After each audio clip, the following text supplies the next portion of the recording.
Ayan si Mamalu. Ayan si Mamalu. Ayan si Mamalu, ha? Tirabi nyo.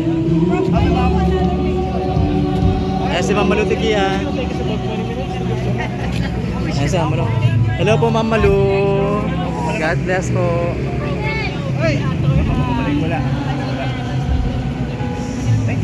si Mamalu. Wala ka bukas? Wala pa. Boy, bilhan nyo to. Dala kayo 500? Grabe na kayo, mahiya kayo. Nasaan si Ariel? May 500 ka? Ano naman yan? Ikaw may 500 ka? Mahiya naman kayo. Pagtulong-tulungan nyo yung figurine. Ayan, kita yung panggalan. Pwede pa ba kayo ma-interview ng saglit lang? Ha? Pwede ba May kayo interview ng saglit lang po. saglit lang? Para sa mga content lang po namin. Sige po. Ayan. Ma'am, ano po yung take ninyo dito sa paglantad ni Saldico? Kasi sinasabi ngayon ng palasyo kasi yung aligasyon na ni Saldico ay katang-isip lang. No?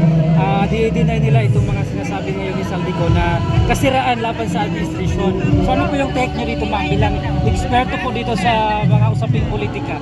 Well, yung sinabi ni Congressman Saldico ay kailangan natin tingnan at suriin na maigi. Kasi siya ang nagbigay ng proof na yung sinabi ni Gutesa ay totoo. Pangalawa, nagbigay naman siya ng mga dokumento para tingnan at pag-aralan kung talagang insertion yun ng Pangulo. Ang tanging hiling ko lang kay Congressman ko, sana wag na lang niyang gawing serye. Parang series. Ibigay niya na yung kabuuan ng maintindihan ng Pilipino kung ano talaga ang nangyari. Kasi kung yung serye ng serye, hindi natin alam kung saan babagsak, sinong tatamaan, ang taong bayan talagang galit na galit na sa mga nangyayari. Sa tingin po ba nyo ma'am, AI itong video ni Congressman Saldico? Kasi sinasabi nila AI daw, AI. Hindi, tunay na tunay. Naku, although ang makikita ng Saldico payat, pero hindi yun AI. Kasi makita mo ang anino, ang kunot ng rungo, ang expression. So hindi yun AI. Sa tingin mo ma'am, hanggang saan kaya ito aabot itong mga expose ni Saldico? Well, na kay Pangulong Marcos para sagutin yan. Kasi kung iiwas sila ng iiwas, hindi nila sinasagot, lalong magagalit ang taong bayan. Napanood ko yung interview niyo ma'am patungkol doon kay Yussi Claire Castro. Ano po yung masasabi niyo kay Yussi Claire Castro nga dito sa kanyang ginagawa ngayon na todo depensa nga siya sa Malacanang? Well, understandable naman yung ginagawa ni Yussi Claire. Ang akin lang, tigilan ng propaganda, tigilan, sabi niya fake news, tigilan rin niya kasi mahirap yung daldal siya ng daldal na wala naman datos na dala. So ayan, may tanong kayo. Your message for the Filipino people? Pumunta po kayo sa EDSA bukas. Patuloy po yung ating pagsasama-sama at pananalita tungkol sa mga nangyayari. Hindi po to laban lamang ng Iglesia ni Cristo, laban po ito ng bawat Pilipino. Sana makita ko kayo bukas. Thank you mama. Salamat po mama Leticia. Kasi sabi nila hindi daw ito corruption. Pagnanakaw na kasi kung corruption, tingi-tingi lang, kickback lang. Pero ito daw, Robbery na daw ito ma'am. kasi bilyon-bilyon na eh. At saka ako, ang tawag ko nga paggagahasa ng kaban ng bayan. Kasi yung amount na sinasabi napakalaki. At makikita mo talagang may plano, may scheme sila at systemic.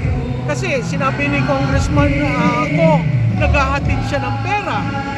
So, yun ang i-debunk nila. Na hindi ako nakatanggap, hindi yan totoo.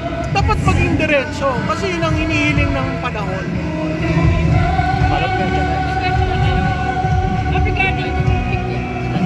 Regarding po sa pagbibito, do you believe na ano lang yun, gawa-gawa lang, na Script pwedeng lang. palabasin na hindi mo totoo, na pero sa kanila totoo? Kasi yung kung titingnan mo, may binito, pero merong FLR, yung for later release. Yeah. At hanggang ngayon, naglalabas siya. So kung for later, yung nakasubi kasi yung for later release, kung may pondo, i-release ko. kung kaalyado kita sa politika, i-release ko. So napakahalaga natin makita, ang datos naman nasa kanila eh. Ang paper document nasa kanila. Kaya ang hiling nga ng karamihan gawin, buksan yung small committee, yung bicameral, kasi lahat ng datos nandun. Hanggat hindi mo binubuksan, hindi nalalaman ang katotohanan. Doon malalaman ko talagang nabito nga. Yes. That is the question po kasi. Oo.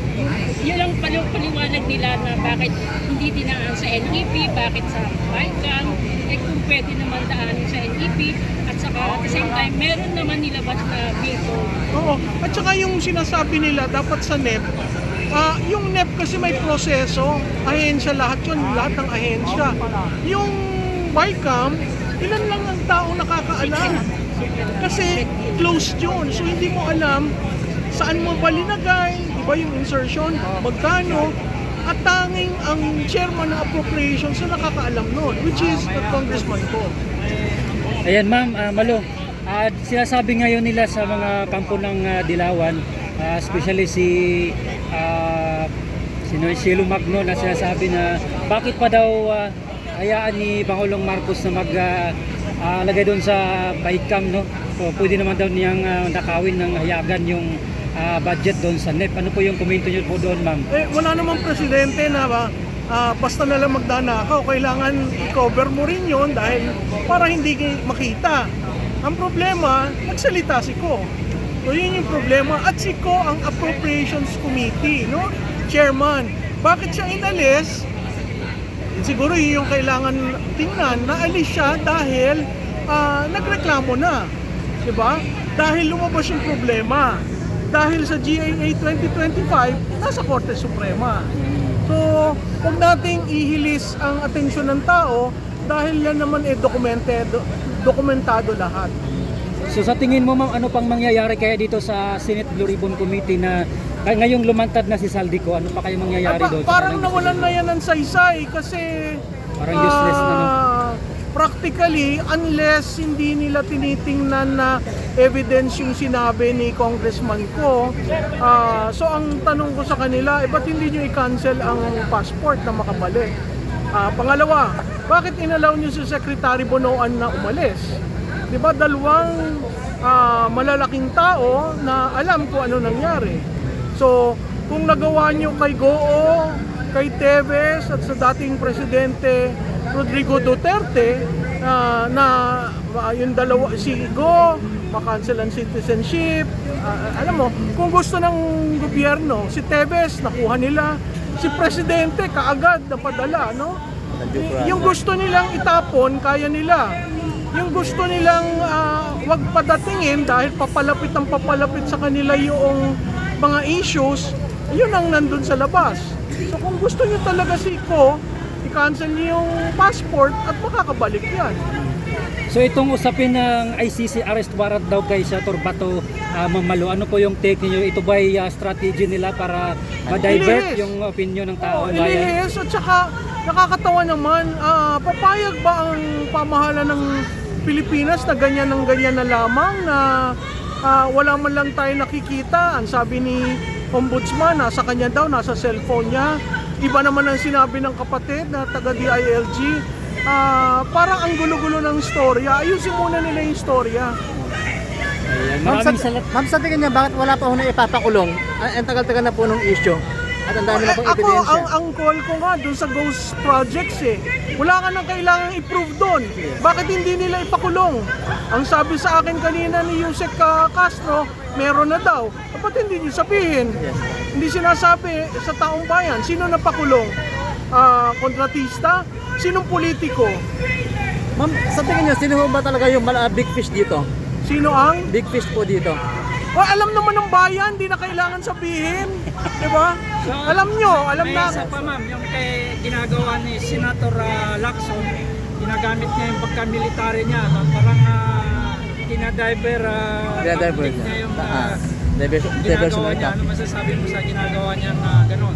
Well, dati naniniwala ako kay Senator Ping Lacson pero yung performance niya, hindi ko maintindihan kung saan dadalhin. Kung kayo ay naandun para depensahan ng Pangulo, sabihin nyo na ng maaga. Kasi kitang-kita naman yung kulay. Appeal ko rin kay Senate President Soto, yung sabihin mo wala kaming pakialam sa mga tao, sa mga nagrarally. Parang maling-mali naman yata yun dahil ang kapangyarihan nila galing sa taong bayan. Nung eleksyon, kilala nila ang taong bayan. Ngayon ang taong bayan nagagalit. Ang sasabihin niya, wala kaming pakialam dun sa mga nagrarally. Parang mali naman yun. Masagsagan po ng investigasyon, bigla siyang nag-file ng resignation. Anong gusto niyang palabasin doon sa pag-file niya ng resignation? Sino nag-file?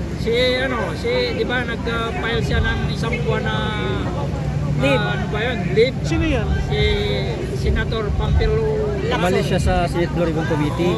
Oh, alam mo, ngayon lang yan nangyari sa kasaysayan ng Senado eh. Ang chairman ng Blue Ribbon, hindi yan bumibitiw. Tapos, inalaw pa rin ng senador na Senado na bumalik. So, minsan yung tradisyon, hindi nasusunod dahil may linya ng politika. Ma'am, itong ICI ma'am, natingin mo po kailangan nang i-tanggalin Oh, na wala namang ICI? Wala yan. i-abolish na lang, ma'am. Biro mo nag-testify doon si Speaker Martin. So, ang challenge ko sa ICI, make public the transcript of his testimony. Kasi makikita natin, pag binangga natin yan kay congressman ko, may nagsisinungaling. Sino sa kanilang dalawa? Okay? Last po, mabigat din naman po doon sa sinabi ni Tito Soto na before siya tumakbo sa pagka-senador.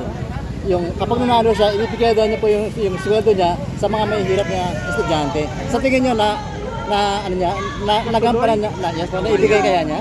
Well, tanungin natin siya. Kasi kailangan mapakita.